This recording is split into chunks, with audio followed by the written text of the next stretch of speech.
Welcome to my channel ঋতুস canvas. তোমরা জানো আমি এই চ্যানেলে বেঙ্গলি ব্লগ ভিডিও শেয়ার করি, কিন্তু আজকের ভিডিওটা হতে চলেছে ইনফরমেটিভ।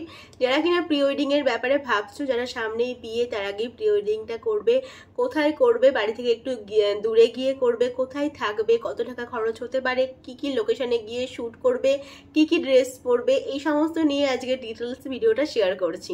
কয়েকদিন আগেই আমি আমার প্রি ওয়েডিং ভিডিও কমপ্লিট করেছি, তোমরা সেটা ব্লগেই দেখেছো জাস্ট কিছুদিন আগে। যদি এখনো না দেখে থাকো গিয়ে দেখে নিও। তো প্রি ওয়েডিং ভিডিও করতে গিয়ে আমি গেছিলাম মন্দারমণি। তো সেখানে গিয়ে আমি কি কি এক্সপিরিয়েন্স গ্যাদার করছি সেটা তোমাদের সঙ্গে অবশ্যই ডিটেলসে শেয়ার করছি। ফার্স্টে আমি যাওয়ার থেকে শুরু করি। আমরা গেছিলাম বহরমপুর থেকে মন্দারমণি, বহরমপুর টু দীঘা আরাধনা বাস সার্ভিসে আমাদের টিকিট ছিল। তো আমরা গেছিলাম মোট 5 জন, আমি, অর্ঘ্য মানে আমার উডবি, আর সাথে ছিল 3 জন ফটোগ্রাফার। তার মধ্যে হচ্ছে 3 জন তোমার লাগবেই, 3 জন লোক, কারণ একজন ভিডিওগ্রাফার থাকবে, দেন একজন ফটোগ্রাফার থাকবে, আর একজন তোমার যে লাইটস এগুলো ঠিক করা, তারপরে কাপড় ওড়ানো, অনেক ব্যাপার থাকে, অনেক কাজ থাকে। তারপরে তোমার অনেক কিছু আর কি ফটোগ্রাফিতে লাগে, সেগুলো তো জানোই যারা ফটোগ্রাফি করো বা করেছো। তো সেই সবগুলোকে হ্যান্ডেল করার জন্য একজন দরকার। তো মোট তোমার 3 জন মিনিমাম লাগবেই, আর আমরা ছিলাম 2 জন, তাহলে মোট 5 জন আমরা গেছিলাম। বহরমপুর থেকে বাস ছিল আমাদের 10টা 30-এ, রাত্রি 10টা 30-এ আমাদের আরাধনা বাস সার্ভিস থেকে টিকিট কেটেছিলাম। আমাদের টিকিট পড়েছিল, আরেকটা কথা বলি, তোমরা অফলাইন বা অনলাইন যে কোনো টিকিট কাটতে পারো, বাট অনলাইনের থেকে অফলাইনে কিছু সুবিধা আছে, সেটা আমি বলছি। অনলাইনে স্লিপার, আমরা 5টায় স্লিপার নিয়েছিলাম, যাওয়ার সময় স্লিপার পেয়েও ছিলাম 5টা। স্লিপারে আমাদের ভাড়া নিয়েছিল 700 করে, যেটা আমরা অফলাইন কেটেছিলাম। আর এটা যদি আমরা অনলাইন কাটতাম, অনলাইনে নিত এটা হচ্ছে 800 করে। তো আমাদের 700 করে টিকিট নিয়েছিল ফুল স্লিপার। ডাবল স্লিপারও ছিল, সিঙ্গল স্লিপারও ছিল। তো একদম এসি স্লিপারের টিকিট ছিল, 700 করে নিয়েছিল আরাধনা বাস সার্ভিসে। আর 10:30টার সময় আমাদের বহরমপুর থেকে বাস ছেড়েছে, আর আমরা মন্দারমণি পৌঁছেছিলাম তখন বাজে 6:30 নাগাদ। 6:30 নাগাদ আমরা মন্দারমণিতে পৌঁছে গেছি। 6:30 নাগাদ আমরা মন্দারমণিতে পৌঁছে গেলাম। ওখান থেকে একটা অটো করলাম, অটোতে করে একদম চলে গেলাম আমাদের হোটেলে। আমাদের হোটেলটা কিন্তু একদম বিচের ধারেই নেওয়া ছিল, যেহেতু দেখো আমাদের বারবার বিচে যেতে হবে, সেখান থেকে তাড়াতাড়ি করে এসে আবার চেঞ্জ করে আবার যেতে হবে, তো সেজন্য বিচের ধারে একদম নিয়েছিলাম রুমটা। আর আমরা অবশ্যই প্রি বুকিং করেছিলাম, অনলাইন প্রি বুকিং করেছিলাম। স্যাটারডে সানডে করে প্রচণ্ডই রাশ থাকে, তো সেজন্য স্যাটারডে সানডেতে কস্টটাও বেশি হয়। আর যদি তুমি প্রি বুকিং করে রাখো তাহলে কস্টটা একটু কম পড়ে। তো আমাদের প্রি বুকিং করা ছিল, আর গিয়ে তারপরে হোটেল খুঁজে, তারপরে থাকা, তারপরে সবকিছু ঠিকঠাক করা, এটা ইম্পসিবল হয় না, অনেকটা সময় ওখানে কেটে যায়। হ্যাঁ, যদি তোমার হাতে সময় থাকে তুমি করতেই পারো, বার্গেনিং করতে পারো, করে তোমরা হোটেল খুঁজতে পারো, বাট আমাদের হাতে সেই সময়টা ছিল না। তো সেই জন্য আমরা প্রি বুকিং করে নিয়েছিলাম একদম। আমাদের হোটেল ছিল হোটেল কোস্টাল ভিউ, একদম বিচের ধারেই বললাম। আর এবার বলেছি আমাদের রুম কস্ট কত পড়েছিল। আমাদের 2টো এসি রুম নেওয়া হয়েছিল, আর এসি রুমের ভাড়া ছিল 1800 করে, মানে 1800 টাকা করে আমাদের এসি রুম পড়েছিল। এর থেকে কমেও তোমরা রুম পেয়ে যাবে, 1200, 1400, 1500 এরকমও রুম পেয়ে যাবে, নন এসিও পাবে, আর এর থেকে বেশিও পাবে, যেমন 2000, 2500 এরকম পাবে। তো আমাদের এসি রুমই ছিল, আর ভালো ছিল, একদম নিট অ্যান্ড ক্লিনই ছিল, তার সঙ্গে সুইমিং পুল ছিল, আর 1800 করে পড়েছিল। এবার দেখো, যদি বিচের ধারে নিই তাহলে অবশ্যই রুম কস্টটা একটু বেশি হবে, হোটেলগুলোর ভাড়া একটু যেন বেশি হয়। যদি আমি একটু সাইডে চলে আসি, মানে একটু হয়তো দূরে, বিচ থেকে একটু দূরে নিলাম, সেখান থেকে একটু বিচে আসতে দেরি হবে, তো সেখানে ভাড়া একটু কমেও তোমরা পেয়ে যাবে। তো ওখানে ধরো 1200, 1500 বা 1000 টাকা এরকমের মধ্যেও পাওয়া যায়। তো বিচ থেকে একটু দূরে হলে একটু তোমরা আর কি সস্তা হবে, আর যত বিচের কাছে হবে তত তো অবশ্যই রুম কস্ট বেশি হবেই। আমরা মন্দারমণিতে গিয়ে 2 দিন ছিলাম। 2 দিনের মধ্যে আমরা আমাদের শ্যুটটাকে কমপ্লিট করেছি। তার মধ্যে অনেক জায়গায় গিয়েছি, সেগুলো পরে বলছি। আর 2 দিনে কিন্তু আমাদের 2 দিনই আর কি এসি রুম নেওয়া ছিল, বাট একটা প্রবলেম হচ্ছিল, যেটা আমাদের রুমে তো ঠিক আছে এসি চলছিল, বাট একদম চিল এসি ছিল, কোনো অসুবিধা হয়নি। আর একটা যেটা খুব ভালো ফেসিলিটি ছিল সেটা হচ্ছে ওয়াইফাই দারুণ ছিল, দারুণ স্পিড ছিল ওয়াইফাইয়ের, কোনো সমস্যা হয়নি। আর যেটা হচ্ছে ফটোগ্রাফারদের রুম ছিল, ওটাই একটা সমস্যা ছিল, যেহেতু মানে প্রচণ্ড জোরে এসি চলছে। কি হচ্ছিল, ক্যামেরাতে প্রচণ্ড ঘাম জমে যাচ্ছিল, মানে জল জমে গিয়ে ক্যামেরাটা মানে লেন্সটা ঝাপসা হয়ে যাচ্ছিল, এটা একটা প্রবলেম হচ্ছিল। তো কিছুক্ষণ পরে মানে এসি চলার কিছুক্ষণ পরে যখন ওরা দেখছে যে এরকম জল জমে যাচ্ছে, মানে ঝাপসা হয়ে যাচ্ছে, এসি বন্ধ করে দিল। তো এসি ওদের চলেইনি ঘরে, মানে চালাইনি, এমনি নন এসিতেই ওরা ছিল, কারণ ক্যামেরাগুলো সব নষ্ট হয়ে যাচ্ছিল। একটা দুটো না, প্রচুর ক্যামেরা ছিল, ক্যামেরাটা ধরো ঝাপসা হয়ে গেলে অসুবিধা, ওই জন্য এসি টোটালি বন্ধ ছিল। আর একটা ঘরে আমাদের এসি চলছিল। তো ওই দিনকার এসি ভাড়াটা আমাদের পুরো আর কি জলেই গেল বলতে পারো। দেন আসি খাওয়া দাওয়াতে। কম সময়ের মধ্যে তোমরা কি করে তাড়াতাড়ি খাওয়া দাওয়াটা কমপ্লিট করবে সেটা আগে বলি, কারণ সময়ের দাম প্রচুর। আমরা ঘরেই অর্ডার করে খেয়েছিলাম, থালি নিয়েছিলাম, 200 করে পড়েছিল এক একটা থালি। তো থালির মধ্যে তো ছিল ডাল ছিল, 2 রকম সবজি ছিল, আলুর চিপস ছিল, স্যালাড ছিল, চাটনি ছিল, এটা ছিল থালি। আর আমরা আলাদা করে ফিশ নিয়েছিলাম, অমলেট নিয়েছিলাম, কিছু যে যেরকম আর কি প্রেফার করে সেরকম নিয়েছিলাম। বাট ফিশ বলি, প্রথম দিন আমি পমফ্রেট নিয়েছিলাম, পমফ্রেটটা মোটামুটি ভালোই ছিল। সেকেন্ড দিন চিংড়ি নিয়েছিলাম, আর ছিল হ্যাঁ ভেটকি ছিল, চিংড়ি কারি, আর ছিল ভেটকি ফ্রাই। তো চিংড়ি কারিটা ভালো ছিল, বাট দাম অনুযায়ী আমাদের ফিশের যে আইটেমগুলো ছিল ওগুলো 200 করে পড়েছিল, চিংড়ি কারিটাও 200 পড়েছিল। তো দাম অনুযায়ী চিংড়ির সাইজটা ভীষণই ছোট ছিল, এরকম ছোট ছোট ছিল, বাট খাবার কোয়ালিটি বেশ ভালোই ছিল।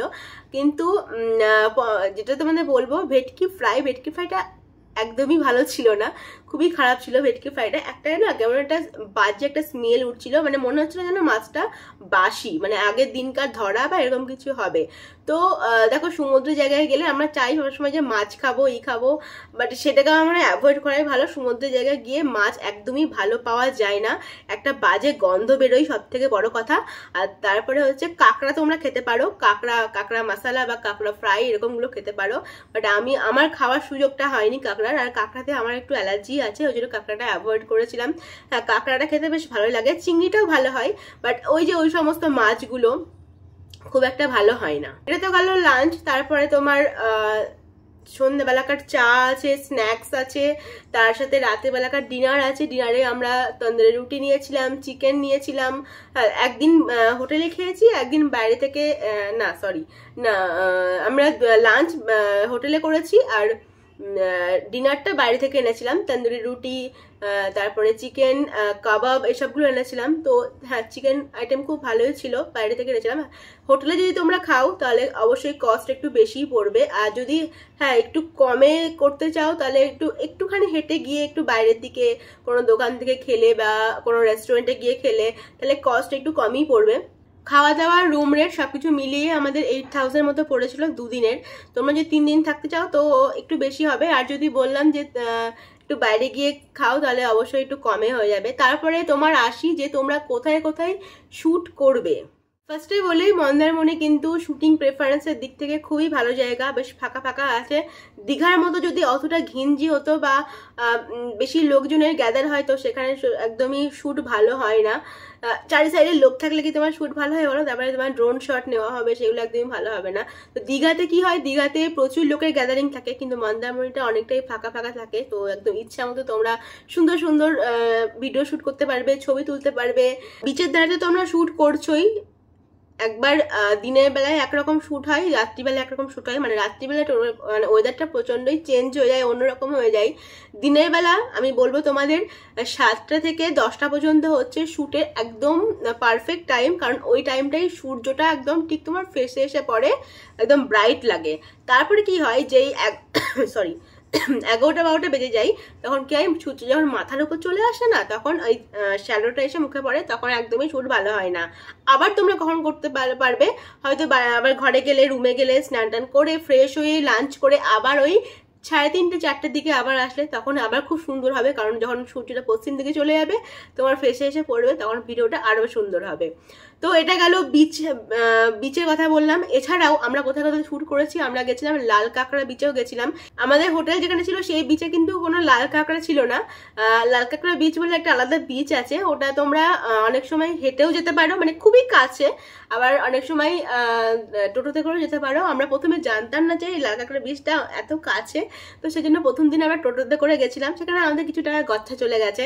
তো পরের দিন আমরা হেঁটে হেঁটেই চলে গেছিলাম লাল কাঁকড়া বিচে। তো সেখানে প্রচুর জায়গা, প্রচুর মানে শ্যুট করার সুন্দর সুন্দর জায়গা। লাল কাঁকড়া ব্রিজ কেন, তোমার হচ্ছে এরকম সাইজের কাঁকড়াগুলো লাল লাল পুরো বিচের উপর ভেসে থাকে, মানে উঠে থাকে। আমি তো ওদের যেতে ভয় পাচ্ছিলাম যে কি করে যাবো, কাঁকড়াতে ছড়ানো। যেই তুমি যাচ্ছ না, স্টেপ ফেলছো পায়ের, ওদের সেন্সারটা এরকমই, ওরা ঠিক গর্তের মধ্যে ঢুকে যাচ্ছে। হয়তো আমি এখানে, কাঁকড়াটা ওখানে, ঠিক আছে, যেই তুমি এখান থেকে স্টেপ ফেলবে, কাঁকড়া ঠিক একদম গর্তের মধ্যে ঢুকে যাবে। পুরো বীজটা এরকম গর্তে গর্তে গর্তে গর্তে ভর্তি। আর যখন তুমি থাকবে না, তখন ওটা গর্ত থেকে বেরোবে না। ওটা হচ্ছে লাল কাঁকড়া বীচ। ওখানে তোমার ট্রলারগুলো আছে, ওগুলোর উপর আমরা শ্যুট করেছি। এছাড়াও লাল কাঁকড়া বিচের ধারে আর একটা তোমার জঙ্গল মতো আছে। এই গাছগুলোর নাম আমি ঠিক জানি না, বলতে পারবো না, বাট পাতাগুলো ভীষণই সরু সরু টাইপের হয় না, ওইরকম পাতা। তো ওই গাছগুলোর ওখানে ছবি ভীষণই ভালো ওঠে। তো ওইখানে গিয়েও শ্যুট করেছি, বাট ওটা চার্জেবল। আমরা যখন গেলাম, তো এক্সপিরিয়েন্স তোমাদের সাথে শেয়ার করছি। আমরা যখন গেলাম তখন ভাবলাম যে ঠিক আছে, জঙ্গল, ফাঁকা জঙ্গলে আমরা শ্যুট করে নেবো, অসুবিধা নেই। বাট ওটা শুটিং স্পটেই ছিল। তো শুটিং স্পটগুলোতে ওরা একটা করে চার্জ নাই। প্রথমে ওরা বলছিল যে 500 লাগবে শ্যুট করতে গেলে 2 ঘন্টায়, 2 ঘন্টা না, সরি 4 ঘন্টায়। বাট আমরা তো 4 ঘন্টা ওখানে থাকবো না, আমরা বিকালে গেছিলাম জাস্ট কয়েকটা ক্লিপ নিয়ে চলেই আসবো। তো 4 ঘন্টা থাকতে গেলে তো সন্ধ্যা হয়ে যাবে, দরকার নেই। তো কয়েক ঘন্টার জন্য জাস্ট, বাট ওদের একটা রেট থাকে, 500 বলছিল, বাট সেটাকে একটু বার্গেনিং তো করতেই হবে। বার্গেনিং করে ওটা 300 মতো দাঁড়িয়েছে। তো 300 দিয়ে ওখানে দিয়ে তারপরে আমাদের ওই জায়গাটাই শ্যুট করতে হয়েছে, ওই গাছের মধ্যে আর কি। বাট গাছগুলো যা সুন্দর লাগছিল আর ভিডিওগুলো যা সুন্দর আসছিল, দারুণ হয়েছে। তারপর আমরা গেছিলাম, একটা গার্ডেন মতো আছে, সেখানে গেছিলাম। সেখানে যেমন সুন্দর গার্ডেন আর কি করা আছে, সেখানে বসে দোলনায় আর কি দুলে অনেক রকম ভাবে আর কি শ্যুট করেছি। আর একটা জায়গায় যাওয়ার ইচ্ছা ছিল, লাইট হাউস, যেটা, সেখানে আর যাওয়া হয়নি, সেটা আমাদের যাওয়ার ইচ্ছা ছিল, বাট সময় হয়নি। তারপরে তোমরা বনফায়ারও করতে পারো, অনেক কিছু অপশন আছে, সেগুলো তোমরা ওখানে গিয়ে করতেই পারো। তবে মাঝে মাঝে একটু বার্গেনিং করা ভালো, নাহলে কি বলতো, সবাই ওরা জানে ওখানকার যে এরা বাইরে থেকে এসেছে, এদের উপর একটা রেট বসিয়ে দিলে হয়ে গেল। বাট ট্যুরিস্ট যেহেতু একদিনই আসবে, ঠিক আছে, ওটা যেরকম ওদের ইনকাম, আমাদের একটু বার্গেনিং করা উচিত। মানে এমন সময় এমন এমন দাম বলে না, মানে পুরো আকাশ ছোঁয়া হয়ে যায়, যাতা হয়ে যায়। একটু বার্গেনিং করবে একটু, তাহলে দেখবে ঠিকঠাক রেটের মধ্যে চলে আসছে। ওরা উল্টো পাল্টা একটা রেট বলেই দেয়। দেন আসি ড্রেসে। কি টাইপের ড্রেস বা কি ধরনের ড্রেসে তোমাদের প্রি ওয়েডিংয়ে ভালো লাগতে পারে, শুধু তোমাকে নয়, তোমার পার্টনারকে যত খুব সুন্দর লাগে সেটাও মাথায় রেখে তারপরে তোমাদের ড্রেস কিন্তু চুজ করতে হবে। তো আমি যখন শপিং করেছিলাম, শুধু আমার জন্য না, মানে আমার কথা শুধু ভেবে না, আমার উডবির জন্য আর কি আমি নিজের হাতেই শপিং করেছি। কিছু জিনিস ম্যাচ করে, কিছু জিনিস কন্ট্রাস্টে রেখে এরকমভাবে কিনেছি।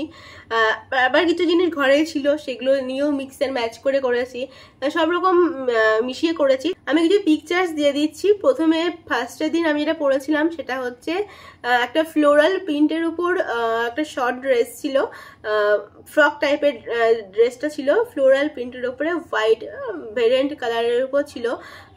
একটা বিচ ভাইবস লুক দিয়েছিলাম, তার সঙ্গে একটা কি এটা বলবো আমি, স্টোনের যে মালাগুলো হয় সেগুলো পরেছিলাম একদম ম্যাচ করে। আর আমার পার্টনারকে আমি দিয়েছিলাম ওই ফ্লোরাল প্রিন্টের উপরে একটা শার্ট দিয়েছিলাম, তার সঙ্গে জিন্স হাফ প্যান্ট ছিল। একটা বিচ ভাইবস লুক যেরকম হয়, বিচে তো আর আমি কি বলবো, দৌড়াদৌড়ি করে বেরোবো, এখন তো আর সেরকম ড্রেস পরলে হবে না। তো সেরকম একটা শর্ট ড্রেস পরেছিলাম। আর এরকম আর কি আমাদের ছিল সকালের ড্রেসটা, একদম গিয়েই আমরা এটা পরেছিলাম। এখনো যদিও আমি সেই ফটোগুলো হাতে পাইনি, তো আমার ফোনের যে ফটোগুলো আছে সেগুলো তোমাদেরকে আর কি দেখাচ্ছি, সেগুলো থেকে তোমরা একটু বুঝে নাও।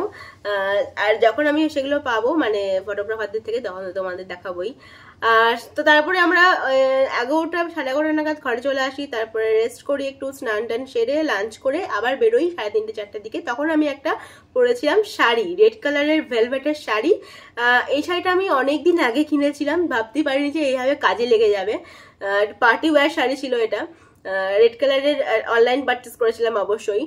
তো রেড কালারের আমি শাড়ি পরেছিলাম, আর আমি আমার পার্টনারকে একটা পাঞ্জাবি পরেছিলাম যেটা হচ্ছে গ্রিনের ওপর ছিল, হালকা হালকা আর কি জরির কাজ ছিল, আর তার সঙ্গে পায়ে প্যান্ট ছিল। তো এটা ছিল আমাদের বিকেলবেলাকার ড্রেস, এটা ছিল। এটা পরে আমরা গেছিলাম ওই তোমার যে লাল কাঁকড়া বিচের ধারে যে জঙ্গলটা ছিল, ওই তোমরা বললাম গাছের ওখানে শুট করেছি, তো সেখানে গিয়ে এই শুটগুলো করেছিলাম।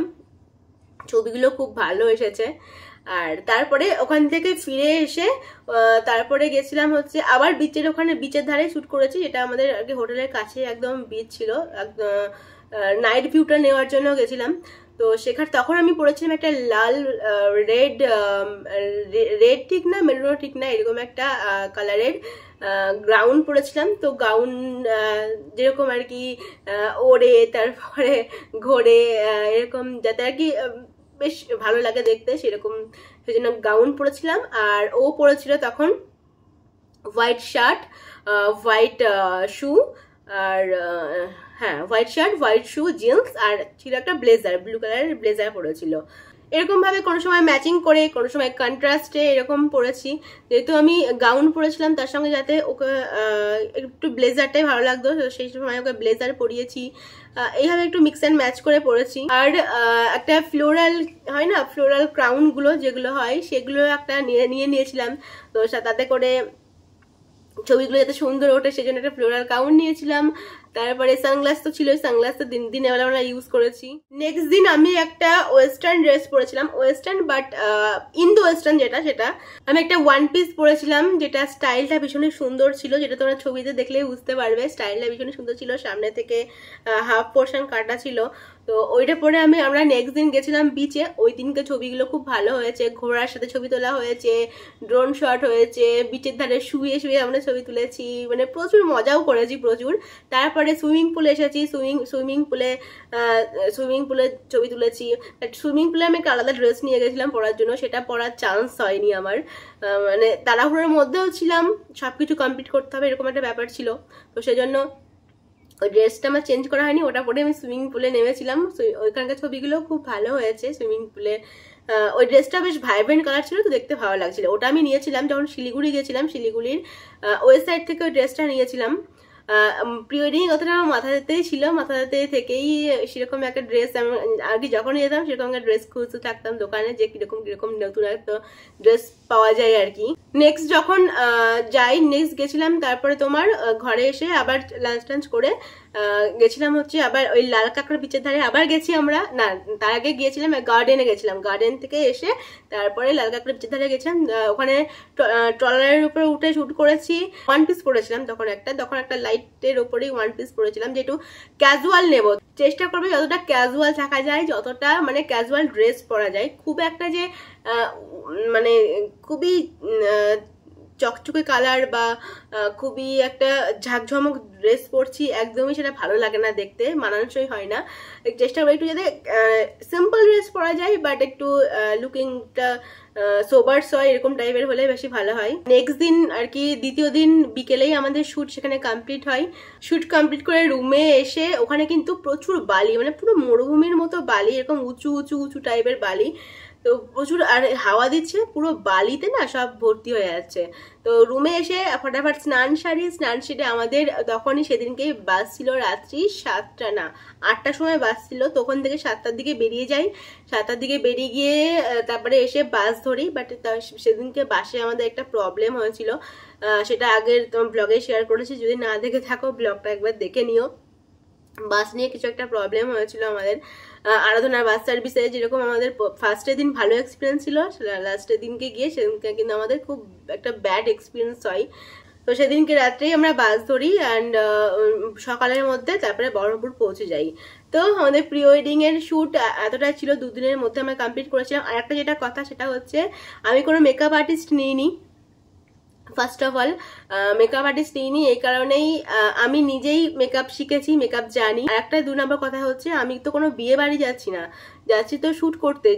আর শ্যুট করতে ক্যাজুয়াল প্রি ওয়েডিং এরকম না যে খুব গর্জাস মেকআপ করতে হবে, জাস্ট একটা সিম্পল ক্যাজুয়াল মেকআপ রাখবে যাতে তোমাকে দেখতে একদমই আর্টিফিশিয়াল না লাগে। এটা খুব বড় ব্যাপার, যাতে আর্টিফিশিয়াল লাগলে খুব বাজে লাগে। তো আমি নিজেই একদম আমার মেকআপটা সেরেছি। যদি তোমরা চাও মেকআপ আর্টিস্ট নিতেই পারো, কোনো অসুবিধা নেই। তো আমি নিজেই যখন মেকআপ আর্টিস্ট, তো মেকআপ আর্টিস্ট আলাদা করে নিয়ে যাওয়ার কোনো দরকার আমার পড়েনি। আমরা তো 2 দিনের মধ্যে শ্যুটটাকে কমপ্লিট করেছি, বাট 3 দিন তোমরা যদি চাও, মানে যদি হাতের সময় থাকে 3 দিন, মানে 3 দিনে শ্যুটটাকে কমপ্লিট করতে পারো, তাতে কি হবে তোমাদের তাড়াহুড়োটা হবে না, একটু আস্তে সুস্তে ধীরে ধীরে করতে পারো শ্যুটটা। সেখানে তোমাদের 3 দিন সময় লাগবে, ম্যাক্সিমাম 3 দিন লাগবে, এর থেকে বেশি সময় লাগবে না। কারণ প্রি ওয়েডিং এর ভিডিও হার্ডলি 5 থেকে 6 মিনিট হয়, আর 3 দিন এনাফ তোমার টাইম, এতে তুমি ঘুরে টুরে সব নিতে পারবে। আমাদের হাতে সেরকম সময় ছিল না, তাই আমরা 2 দিনের মধ্যে কমপ্লিট করেছি এবং খুব ভালোভাবে কমপ্লিট করেছি। এই টোটাল মন্দারমণি ট্রিপটাতে আমাদের প্রি ওয়েডিং শ্যুটে আমাদের খরচ হয়েছে 21,000 মতো, মানে 21,000 টাকা মতো খরচ হয়েছে সবকিছু দিয়ে। দেখো শুধু থাকা খাওয়া বাস ভাড়া এই শুধু সেই সমস্ত তো না, তাছাড়াও তোমার আদার্স কিছু খরচ থাকে, যেমন ওই যে বললাম শুটিং করতে গিয়ে সেই শুটিং স্পটের তোমাকে কিছু দিতে হবে, তারপরে তোমার এদিকে ভাড়া ওরা খুব বেশি চাই, সেসব মিলিয়ে হাবিজাবি মিলিয়ে আমাদের 21,000 মতো খরচ হয়েছে, 21,000 টাকা উইথাউট শপিং এরটা আলাদা। শপিং এ মোটামুটি ধরো এদিকে আমার উডবির মিলিয়ে 12,000 মতো হয়েছে। তো সবকিছু মিলিয়ে যদি বলো তাহলে 21 প্লাস 12 32 অ্যারাউন্ড 33 এরকম মধ্যে সবকিছুটা কমপ্লিট হয়ে গেছে। কোনো জায়গায় কিছুটা আর কি কমানো যেত, যেরকম আমরা যদি বাসে না গিয়ে ট্রেনে যেতাম সেই জায়গাটা একটু কমানো যেত, বাট আমাদের সুবিধার জন্য আমরা বাসে গেছি একদম বহরমপুর থেকে মন্দারমণি। তারপরে তোমার যেমন রুমগুলো সেখানে তোমরা কনসিডার করে একটু কম করতে পারবে। কিছু জায়গায় এরকম ভাবে একটু কম করা যাবে। তোমরা যারা চাইছো যে মন্দারমণিতে গিয়ে প্রি ওয়েডিং শুট করতে, বা কিরকম ড্রেস পরবে, কোথায় শুট করবে, কত টাকা খরচ হতে পারে, আই হোপ তোমাদের জন্য এই ভিডিওটা খুবই হেল্পফুল হবে। আর দেখো তোমরা কিরকম কতটা করতে চাইছো, কতজন নিয়ে যেতে চাইছো, সবটাই তোমাদের উপর, যতটা যেরকম করবে সেরকম হিসাবেই তোমাদের সেরকমই খরচ হবে। আমাদের 5 জনের থাকা খাওয়া ঘোরা আসা যাওয়া সবকিছু মিলিয়ে এরকমটা খরচ হয়েছিল। তো তোমাদের সঙ্গে সেটাই আর কি শেয়ার করলাম। আমাদের নেক্সট দিনকার রুম ভাড়াটা টোটালটা লেগেছিল, মানে আমরা দ্বিতীয় দিনকার তো সন্ধ্যাবেলা পর্যন্ত থেকেছিলাম, বাট টোটালটাই দিতে হয়েছিল যেহেতু এটাই রুলস। তো যাই হোক সবকিছুর মধ্যে কিন্তু আনন্দ আছে। আমাদের শুধু গিয়েছি, শ্যুট করেছি, চলে এসেছি এরকমটা না, তার সঙ্গে প্রচুর আনন্দ করেছি, মানে ভাষায় প্রকাশ করা যাবে না। প্রচুর আনন্দ হয়েছে একসাথে গিয়ে, হাসি মজা আনন্দ ঠাট্টা খাওয়া দাওয়া সবকিছু হয়েছে। যাই হোক এই ভিডিওটা যদি তোমাদের জন্য হেল্পফুল হয় অবশ্যই একটা লাইক করে দিও, শেয়ার করো, কমেন্ট করো, আর এখনো যদি আমার চ্যানেলটাকে সাবস্ক্রাইব না করে থাকো প্লিজ ডু সাবস্ক্রাইব। তো চলো তাহলে তোমাদের সঙ্গে দেখা হচ্ছে অন্য কোনো ব্লগ নিয়ে। খুব ভালো থেকো। আর হ্যাঁ, অবশ্যই আমার প্রি ওয়েডিং এর ভিডিও যদি এখন না দেখে থাকো আমার চ্যানেলে গিয়ে অবশ্যই দেখে নিও। খুব এনজয় করো, ভালো থাকো, দেখা হচ্ছে অন্য কোনো ব্লগে। টাটা।